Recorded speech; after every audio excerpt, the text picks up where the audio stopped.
What's up YouTube, it's Finazzo Beats, and today I'm going to be teaching you guys how to make a Trevor Daniel type beat. Trevor Daniel is based in Houston. He began as a bedroom musician and his music now has reached millions of people. The journey began in 2012 when he could no longer play football due to a high school credit transfer issue. Trevor turned his attention to music. He says a lot of it first was him joking around because he just learned to record himself, but then he got very serious with it. Trevor started studying Internet Money's online tutorials for producers. Before long, he started making his own songs. Eventually, he won Artist of the Year on the New Houston music site. In 2018, Pretend became Trevor's first song to break a million. Music allowed Trevor to quit his retail job and focus on creating. At the top of his journey, Internet Money became a fan of Trevor. Trevor traveled to Internet Money's Hollywood Mansion studio compound to meet the hitmaker for Drake, Post Malone, and Future. Within 2 hours, they had made a song together called Falling. This song was to celebrate their partnership with Internet Money and Trevor. With his EP Homesick out now, Trevor reaches millions with his music. Some of my favorite songs by him are Falling, Mess, and Wild. Alright, so to start off a Trevor Daniel type beat, you want to set your BPM. And I'd suggest anything from 100 beats per minute to 160 beats per minute. So if you're one more of a slower feel, of course stick with the 100 beats per minute or around there. But for me, I'm going to stick with 152. So before we start anything, we want to go into our mixer tab and remove Fruity Limiter if we have it on. So it should be down here somewhere. You just click here and you just want to delete it. Trust me, you'll thank me later. Alright, so to start off with the melody, for Trevor Daniel, he likes to use more ambient noises, so that can be a bell, a pluck, a pad. You can even use the guitar if you want, because those seem to be common in his songs. But for me, I'm using this pluck out of Omni, and I went ahead and came up with this melody. It sounds like this.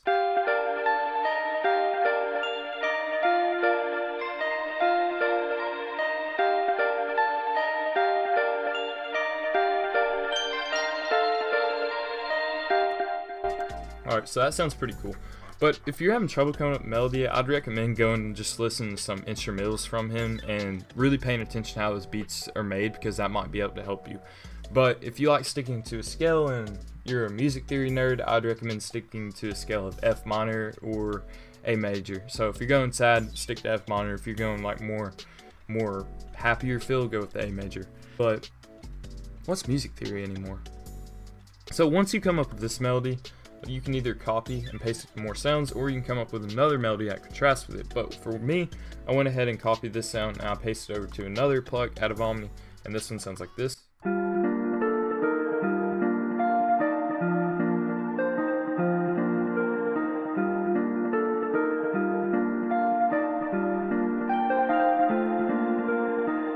So when you're copying and pasting like that, you don't want to pick the same sounds that are hot, like both high.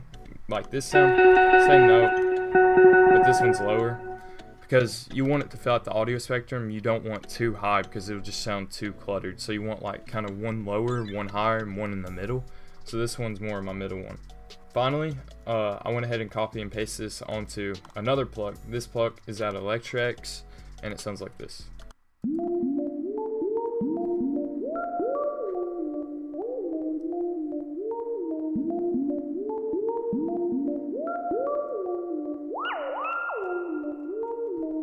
So that plug right there, it's more wavy and it just gives it more of the real, like, gives it more feeling to it and more emotion. So that's why I picked that one.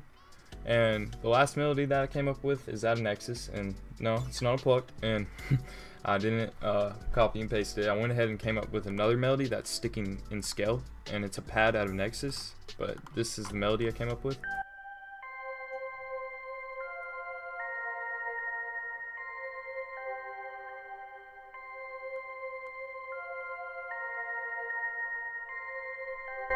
So I just mostly did that for more background noise because it was missing some and it didn't sound as full as it needed to be, so that's why I did that. And as long as you stick to the scale, it should sound good, and don't go too crazy with it. It should sound fine. So altogether, the melody will sound like this.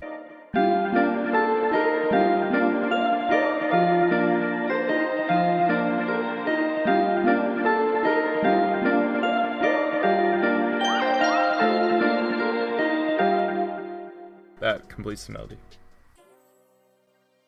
So for the drums, I started with this sub bass that would be used for the intro of the beat, and it just comes out of citrus.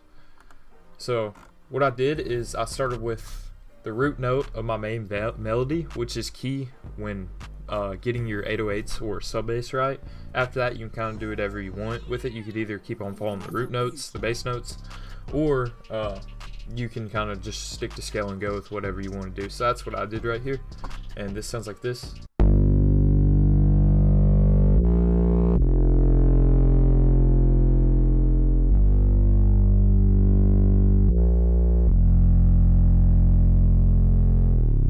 I add this little slide note right here, just like for when the beat drops, it just makes it kind of drop harder.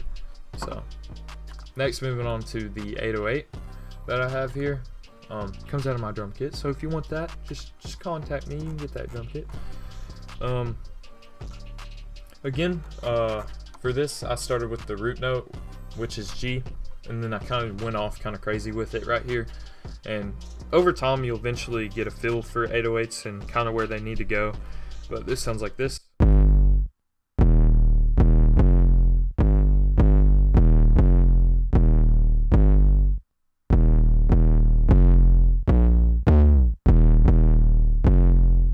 So it's a little catchy 808 melody.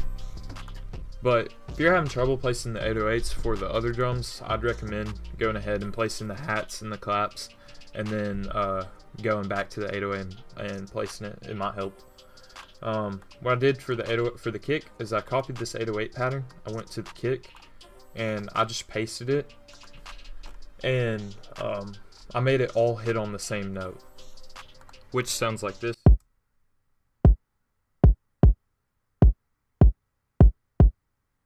So that just follows the 808 pattern, but on the same note. Next, moving on to the hi-hat. What I do is I make it fill out each two-step, then I go in and edit it. I don't really have a way to explain where to place hi-hats. I kind of just hear where they need to go in my head, and eventually you'll be able to do that if you keep on making beats. So keep on working and you'll get that.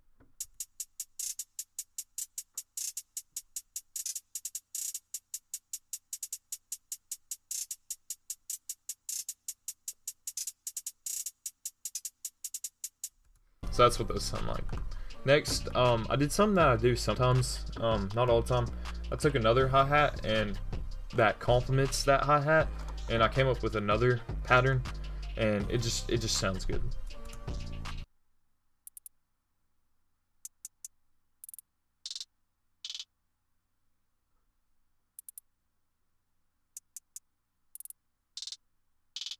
So kind of weird, but it fits in with the other hi-hat, so I left it, and it just adds more bounce to the track.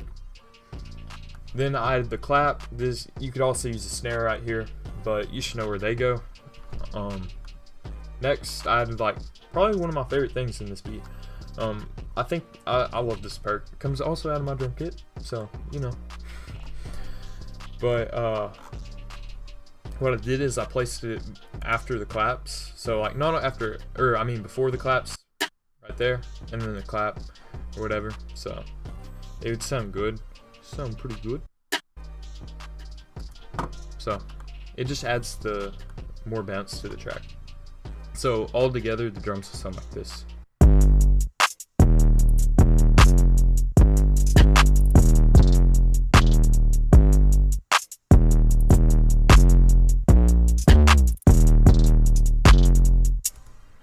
That completes the drums. So for the mixing part, you're just going to want to go here and you're going to click till all these are highlighted. You're going to go to your mixer tab. You're going to right click on the first one, channel routing, route selected, all route selected channels starting from this track. It's pretty much what that's going to do. Pay attention to these numbers up here. So 1, 2, 3, 4, 5 goes all the way to 10 or 11, and over here 1, 2, 3, 4, 5 all the way to 11. So pretty much that routes the first one to the first one here. So once you do that, you can mix it. And I'm not really going to go in depth on how I mix. I'm just going to do what's popping right now, and yeah, if you guys want an in-depth video, I can do that. But for the master, I put a soft clipper on it. The first melody, all I did is I just EQ'd some. Really didn't do much, just EQ'd some. I added a sound goodizer, make it sound better, and then also added a gross beat that is at half speed for later in the video. Gross beat yeah, it's very common. I'll let you guys hear what it does. So without it, so with the first, with it on. So it completely changes the sound. I'm gonna create an automation clip by right clicking here and just create an automation later, and that'll be in the structuring part. For the second melody, all I did is just some more EQing, added some reverb, EQ, more reverb. For the 808, I made it thicker by a distortion, sausage, fattener, and I just made sure it can get through a phone speaker. The kick, always make sure that it hits through the 808, because you want your kicks knocking through the 808, because if it's not, it's just going to blend in with the 808, and there kind of be no point with having the kick. Also, if your 808 is clashing or sounds really distorted, it's probably clashing with one of your melodies, so just go to your melody. For say it was this one, go to the right and just turn this down and move this over, and that'll take out the lower frequencies of your melody to leave room for your 808, since an 808 is more lower frequencies. Next, moving on to the hi-hat, I just add some reverb, and that's pretty much it. And I make sure they're not too loud. Some people turn their hi-hats really loud. My style is just keep them kind of low. I always make sure my clap's pretty loud. You normally want your clap or snare to be pretty loud. This perk, I just turn it down a bit. Next is more EQing, and then for the sub bass, I just fatten it up with this sausage fattener.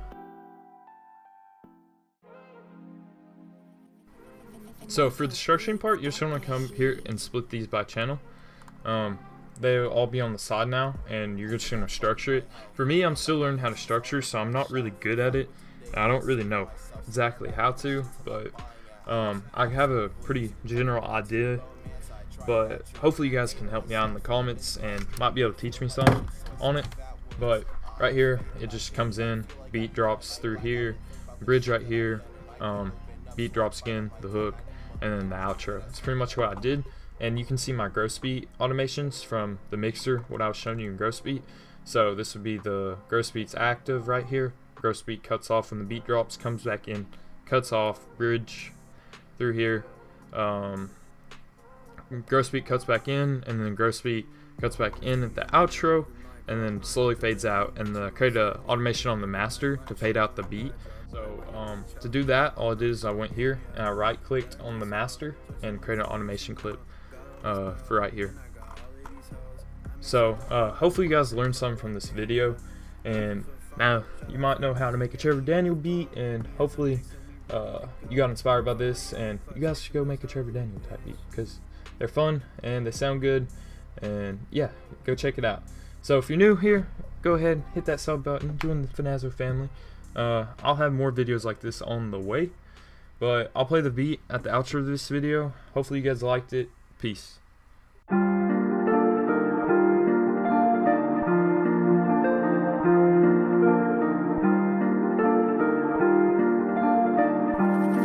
Finazzo beats got the heat.